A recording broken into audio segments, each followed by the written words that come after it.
You go to office? Do you enjoy the office work? Now, most people don't enjoy office work. Given the choice, they would rather be at home. That's why Friday evening people feel they are liberated. And Monday morning, some people go into depression. The mind does not wish to work. The mind rebels. This is not enjoyable for me. But then we all hold our mind under control and keep working in the office. How are you able to do that? Bhagavad Gita Chapter 3 Karma Yoga. Verse chanting is followed by translation and commentary by Swami Mukundananda.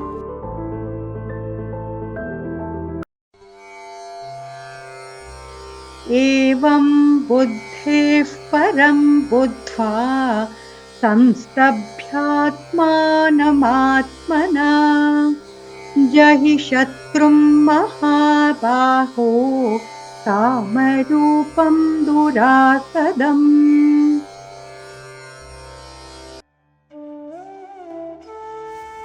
Thus, knowing the soul to be superior to the material intellect, O mighty armed Arjun, subdue the lower self, senses, mind and intellect by the higher self, strength of the soul, and kill this formidable enemy called lust. So now, giving the whole process, Sri Krishna says, Arjun, the soul is even subtler than the intellect. The soul is divine.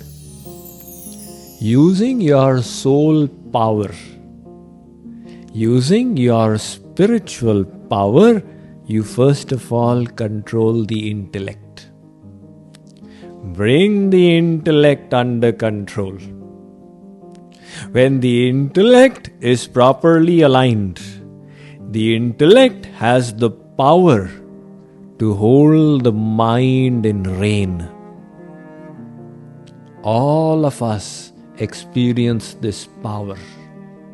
You are all seated here, cross-legged, sitting on the chair. Is this your most comfortable position? No. When you were sitting at home watching the TV, you'd probably relax a little like this. Why don't you do it out here? The intellect is holding the mind in check. This will not be considered appropriate out here, so let's just keep sitting like this. Without realizing it, your intellect is holding the mind under control. That is why you go to office. Now, most people don't enjoy office work. Given the choice, they would rather be at home. Do you enjoy the office work? Usually not. That's why Friday evening people feel they are liberated. And Monday morning some people go into depression. Somebody told me, Swamiji, in America, don't ring anybody on Monday morning. It's a very bad day to speak to anyone. So, the mind does not wish to work. The mind rebels. This is not enjoyable for me. I would rather be in the woods or at home or whatever, playing golf. But then we all hold our mind under control and keep working in the office. How are you able to do that? Your intellect says this is necessary. If I don't work, how will I feed my family and myself? And if I lose this job, jobs are scarce in the market today, what's going to happen?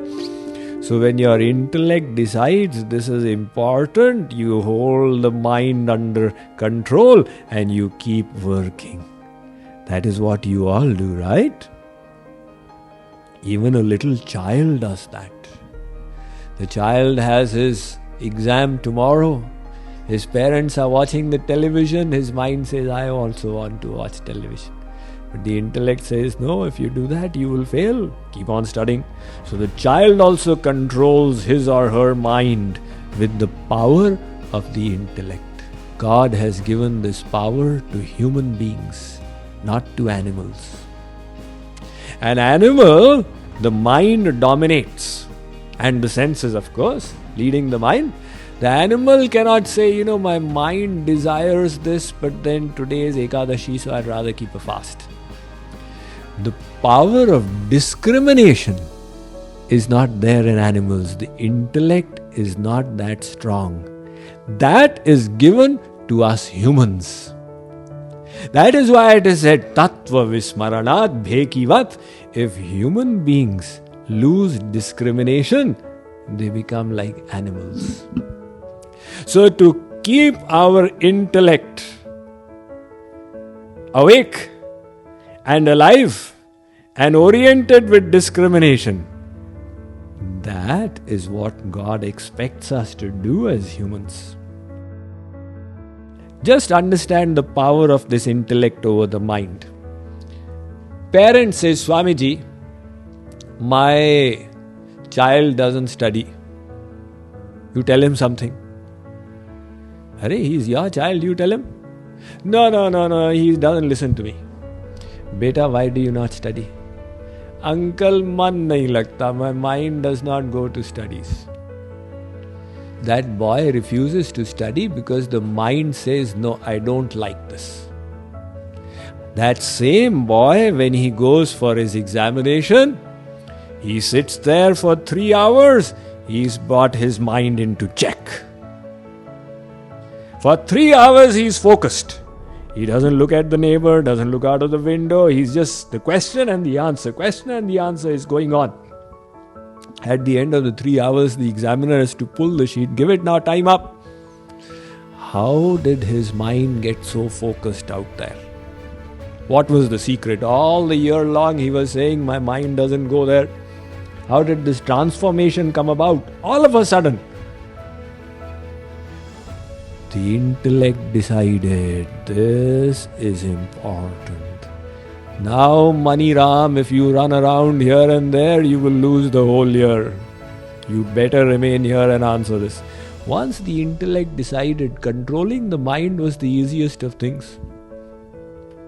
That kind of concentration, focus, if he had razor sharp during the exams, if he had sustained through the year, he would have been a national level scholar. But through the year, the intellect had a different conviction. The intellect felt, studies are not important. My parents are thinking it's important, but they are mistaken. So when the intellect was otherwise convinced, where's the question of taking the mind there? The intellect is beyond. You take the mind to studies, the intellect pulls it back. Where are you going? See the television. So our intellect has such power. If it decides, mind will be brought under check. And then if the mind is controlled, it will rein in the senses. We discussed the chariot model. So the senses are like the horses and the mind is like the reins. And the charioteer is like the intellect. So when the charioteer pulls the reins, the horses are under control and the chariot goes in the proper direction. So that is why Sri Krishna says, Arjun, you have to use your soul power. Beyond the intellect is the soul. To first of all, control your intellect. This is the knowledge I wish to believe in, not this knowledge. That's your free choice. I mentioned to you all that you hear so many things, you see so many things. Ultimately, where you place your faith is your own choice. You could place your faith on the knowledge that your senses give to you, or you could place your faith on the higher knowledge of the scriptures. That is your choice. So as the soul with a free will, first of all, Arjun, illumine your intellect with superior knowledge.